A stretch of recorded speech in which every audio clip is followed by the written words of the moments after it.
Rich DeMarco here at Trophy Point, joined by 1989 West Point graduate, former Army baseball player, Colonel retired, and astronaut with NASA, Shane Kimbrough. Shane, thanks for making time to be back here at West Point. Spend a couple of minutes, and what a past few months, what a past several years it has been for you. It has. I've been training for my mission for the last 2.5 years, and I got to launch in October of 2016 for a 6-month mission to the International Space Station. Landed in mid-April and been home a few months. It has been quite a whirlwind.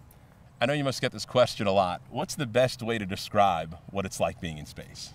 It is the coolest environment you can ever imagine. Of course, you're floating around, that's kind of cool, but just working and living in that environment 100% of the time is just very strange, but really, really unique and cool to be part of something like that. Let's take something like eating. I'm sure you're used to MREs in the field, in the military. How does space food compare?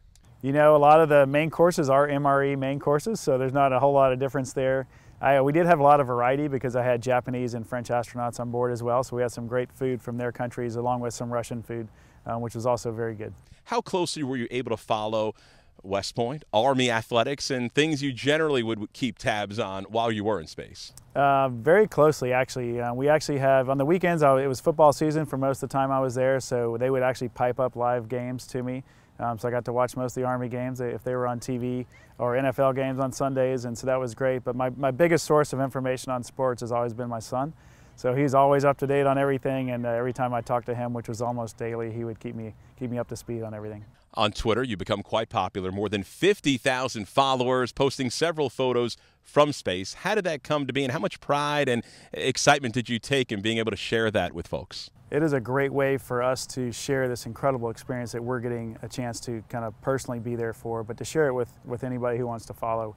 I'm not a photographer at all, so that just shows you how great our cameras are that are up on the space station. There's some skill involved in taking these pictures with these giant lenses while we're moving 17,500 miles an hour out a very small window about that big. So we take a lot of bad pictures, but every now and then we'll get a keeper, and I've gotten to post a lot of those on my social media accounts. You spent a couple days here at West Point. Tell us about what you did yesterday, Army football practice, speaking of the Army football team. Really a thrill for me to get out there on the football field during practice. I think there's about 160 kids out there, and just to see their excitement and what they're really looking forward to this season after having a decent season last year and, of course, beating Navy. I shared with them that I got to watch Army beat Navy from space, so they were excited about that. And I told Coach, if you need to send me back up every year just to keep that string going, I'll be glad to go to space for that.